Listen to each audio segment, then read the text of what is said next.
এই মুহূর্তে আমাদের সাথে অনলাইনে যুক্ত হয়েছেন যশোর জেলা বিএনপির সভাপতি সৈয়দ সাবেরুল হক সাবু।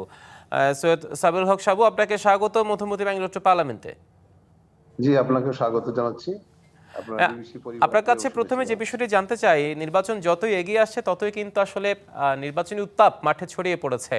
পরস্পর বিরোধী মন্তব্য, নিজেদের প্রার্থীদেরকে নিজেদের ভোট ব্যাংকে নিজেদেরকে কাছে টানা, সবকিছু মিলিয়ে একটা নির্বাচনী উত্তাপ তৃণমূলে ছড়িয়ে পড়েছে। সবকিছু মিলিয়ে সেই উত্তাপের চ্যালেঞ্জ কতটুকু বিএনপির কাছে যশোরের যে সংসদীয় 6টি আসন আছে সেখানে? আসলে যশোরে আমি মনে করি যে বাংলাদেশ জাতীয়তাবাদী দল অন্তপক্ষে যে রাজনীতি সংস্কৃতি লালন করে সেটি হচ্ছে বহুদলীয় গণতন্ত্রে বিশ্বাস করি আমরা।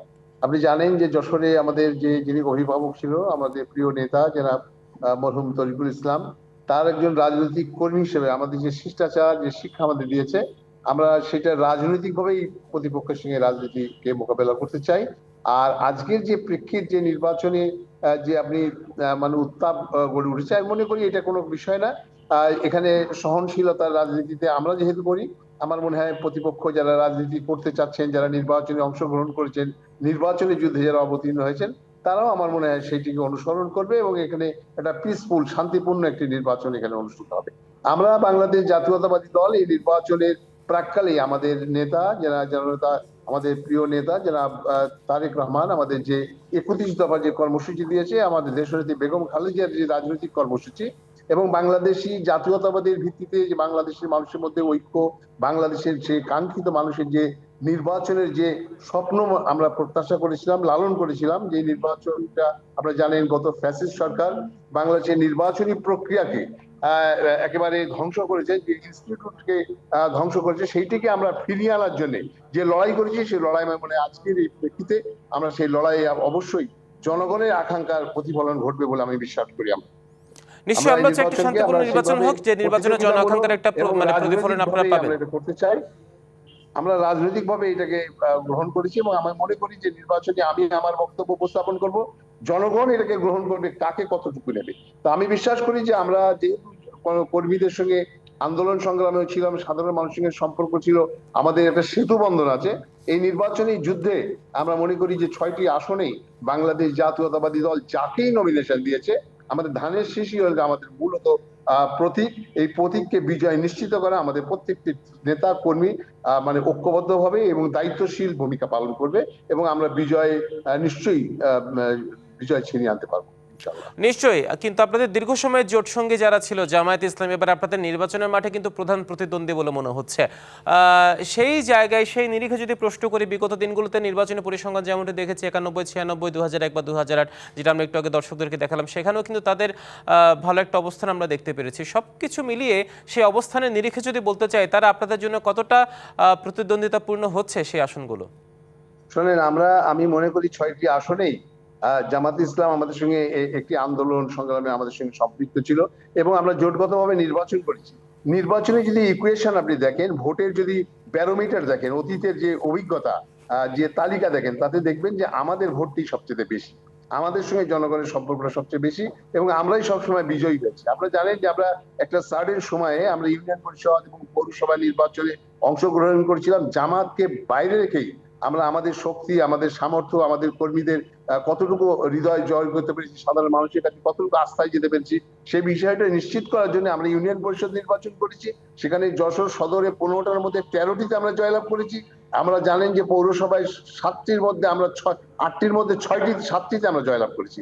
এইরকম একটি অবস্থার মধ্যে প্রমাণ করেছি অতীতে যে যখনই নির্বাচন করছে বাংলাদেশ জাতীয়তাবাদী দলের বেশ গভীরে এবং তৃণমূল পর্যায়ে আমাদের সংগঠন শক্তিশালী, ওয়ার্ড পর্যায়ে গ্রাম পর্যায়ে আমাদের কমিটি আছে এবং আমি মনে করি নির্বাচনী যুদ্ধে আমাদের যে স্ট্রেংথ, যে স্টেমিনা, আমাদের যে রাজনৈতিক সাংগঠনিক শক্তি, সেই শক্তি দিয়ে আমরা নির্বাচনী যুদ্ধে অবশ্যই আমরা উত্তীর্ণ হব এবং প্রতিপক্ষ যারা যে অবস্থায় একটা নির্বাচনের প্রাককালে অনেকেই কর্মীদের কাছে আকৃষ্ট করার জন্য বিভিন্ন ধরনের বক্তব্য রাখে, আমরা মনে করি চাটুকাদার কোনো বক্তব্য না রেখে আমরা জনগণের যে আকাঙ্ক্ষা, আমরা যেমন কৃষকদের কৃষি কার্ডের কথা বলেছি, আমরা আমরা ফ্যামিলি কার্ডের কথা বলেছি, আমরা মানুষের অর্থনৈতিক মুক্তির যে কথা বলেছি, আমরা আইনের শাসন প্রতিষ্ঠার কথা বলেছি, আমরা বাংলাদেশে বহুদলীয় গণতন্ত্রের বিস্তৃতি লাভ করুক সেই চেষ্টা করেছি। সেইটি আমরা মনে করি ইতিমধ্যে জনগণ আমাদেরকে আস্থা এনেছে এবং নির্বাচনী ফলাফল যেটাই আপনি মনে করেন যে নির্বাচনী ফলাফল আমাদের অনুকূলে আসবে। আর যারা আজকে নির্বাচনে আমাদের প্রতিদ্বন্দ্বিতা মনে করছে, আমি মনে করি না যে এই নির্বাচনে তারা আমাদের সঙ্গে রাজনৈতিকভাবে, যদি ইউনিয়ন বেসিসে আমি লক্ষ্য করেছি আমাদের কাছে তথ্য যে কোথাও আমাদের কম্পিটিটর এরা আসে বলে আমি মনে করি। যদিও একটা নির্বাচন হবে, যে একজন থাকবে সেই হয়তো সেকেন্ড হবে, কিন্তু এর অর্থ এই নয় যে তারা আমাদের সঙ্গে প্রতিযোগিতায় খুব ভালো করবে, বা আমি মনে করি না তাদের রাজনৈতিক শক্তি যথেষ্টটা শুধু মৌখিক এবং বক্তব্যে স্টেজে দিতে পারে, কিন্তু সাংগঠনিক বেসটা আমাদের থেকে বেশি তাদের কখনোই না। অর্থাৎ তাদের যে প্রত্যাশা সেটা হচ্ছে মৌখিক প্রত্যাশা, অর্থাৎ মাঠের মানে প্রেক্ষাপট ভিন্ন, সেটা হচ্ছে আপনার মন্তব্য। আরেকটি বিষয় আপনার কাছে জানতে চাই, সেটা হচ্ছে আপনাদের একটি 31 দফা আছে, সেই 31 দফা নিয়ে আমরা জনগণের কাছে কতটুকু পৌঁছাতে পারছেন, বা জনগণ সেটিকে, তৃণমূল সেটি কিভাবে গ্রহণ করছে? আমি মনে করি আপনি জানেন যে আমাদের 31 দফার মধ্যে সবচেয়ে বেশি যে ইয়ে আছে, আমরা ক্রীড়ায় ডেভেলপমেন্ট করতে চেয়েছি, আমরা পরিবেশের যে ইয়ে বিষয়টি আমরা জনগণের সামনে উপস্থাপন করেছি, আজকে খাল কাটার কথা যেটা আমরা বলেছি, আমরা আপনার বিশেষ করে ফ্যামিলি কার্ড এবং কৃষকদের আজকে যে যখন সারের সংকট হয়, যখন কৃষক তার সার পায় না, তখন কীটনাশক পায় না, তার নিশ্চয়তা দেওয়ার আমরা বিধান করেছি।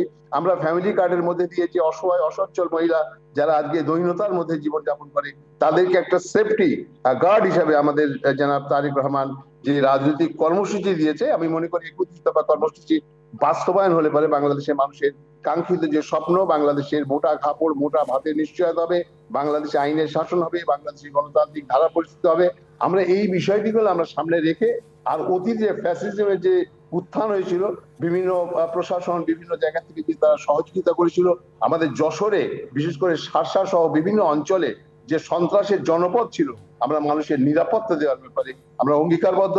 আমরা মানুষের নিরাপত্তা নিশ্চিত করার দায়িত্ব আমরা গ্রহণ করব। একটি রাজনৈতিক দল হিসাবে আমরা শুধু আন্দোলন সংগ্রামী নয়, মানুষের নিরাপত্তা, মানুষের আইনের শাসন, মানুষের মৌলিক অধিকার, গণতান্ত্রিক অধিকার ভোগ করার যে সমস্ত ক্ষেত্র আছে সেগুলো আমরা অবশ্যই পালন করবো। নিশ্চয়ই স্যার। সাবরুল হক সাবু, আপনাকে অসংখ্য ধন্যবাদ আজকে মধুমতি বেঙ্গলোর টু পার্লামেন্টে এসে আপনার পর্যবেক্ষণ আমাদের মাধ্যমে দর্শকদের কাছে তুলে ধরার জন্য। যে আপনাকে এবং আপনার জিবিসির পরিবারের সকলকেই আমি আমার পক্ষ থেকে, আমার সংগঠন বাংলাদেশ জাতীয়তাবাদী দল, আমার নেতা জনাব অনিন্দ্র ইসলাম অমিত, আমাদের অধ্যাপিকা নার্গিস বেগম, আমাদের চেয়ারম্যান বেগম খালেদা জিয়া এবং জনাব তারেক রহমানের পক্ষ থেকে আপনাদেরকে শুভেচ্ছা আর অভিনন্দন জানাচ্ছি।